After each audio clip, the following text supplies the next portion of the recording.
Hello guys, myself Rishi Jain. I hope all are you doing very well.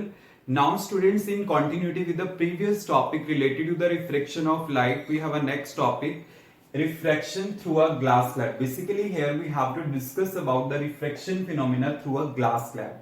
Glass slab basically क्या होती है आपके पास, इस type से होती है, ये ग्लास मटेरियल की बनी हुई है, ये हमने कंसीडर करनी है। अब होगा क्या कि रे यहां पे स्ट्राइक करेगी एंड देन क्या होगी, यहां से पास आउट होगी। तो इसके थ्रू क्या है, बेसिकली हमने रिफ्लेक्शन फिनोमेना को स्टडी करना है। तो देखिए कैसे करते हैं। तो यहां पे मैं क्या कंसीडर कर रहा हूं, एक रेक्टेंगुलर ग्लास स्लैब इस टाइप से कंसीडर कर रहा हूं।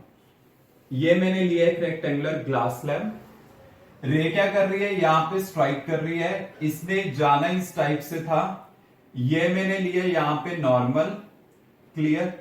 अब देखिए बाहर की साइड एयर है तो इसका रिफ्रैक्टिव इंडेक्स मैंने Na लिया, यहां पे ग्लास है इसका मैंने Ng लिया, और बाहर की साइड एयर है इसका मैंने क्या लिया, Na। आपको पता है रेयर है, ये डेंसर है, ये डेंसर है तो ये रेयर है। तो आपने क्या करना है, फर्स्टली रेयर टू डेंसर जाना है। जब रेयर टू डेंसर जाते हैं तो किस टाइप से जाती है रे, टूवर्ड्स द नॉर्मल। तो ये रे कैसे जाएगी, टूवर्ड्स द नॉर्मल।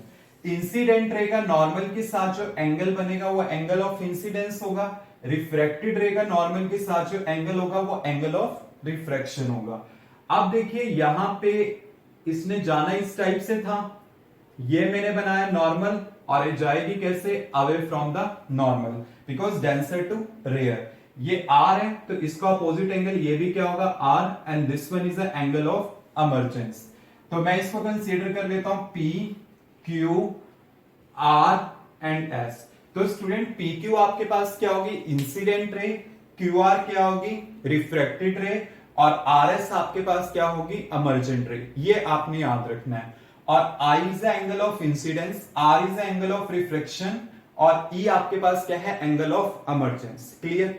अब स्टूडेंट देखिए यहां पे क्या आता है कि अगर सपोज करता हूं मैं एक टाइम के लिए कि ग्लास स्लैब यहां पे प्रेजेंट नहीं है, if this glass slab is not present then what will happen, क्या होगा यहां पे आपके पास क्या है कि अगर ये नहीं है तो ये जो इंसिडेंट रे है ये स्ट्रेट इस टाइप से जाएगी, क्लियर। बट आपको पता है इसकी प्रेजेंस के कारण ये रे यहां से यहां डेविएट होगी।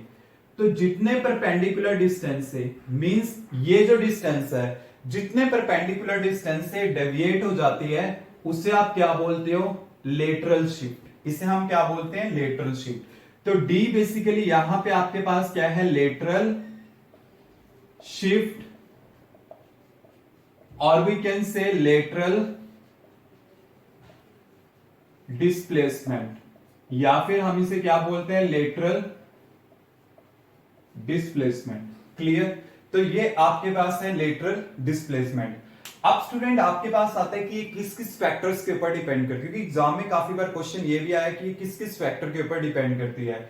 तो ये जो लेटरल डिस्प्लेसमेंट है किस किस फैक्टर के ऊपर डिपेंड करता है, it depends on the thickness of the glass slab. मतलब ये जो स्लैब है इसकी जो ये थिकनेस है टी, इसके ऊपर डिपेंड करता है।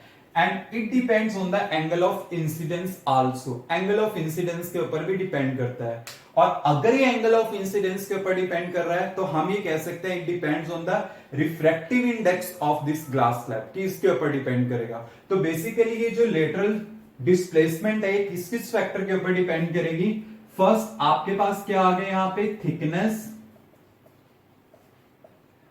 ऑफ ग्लास स्लैब, इसके ऊपर डिपेंड करेगा। सेकंड आपके पास आ गया रिफ्रैक्टिव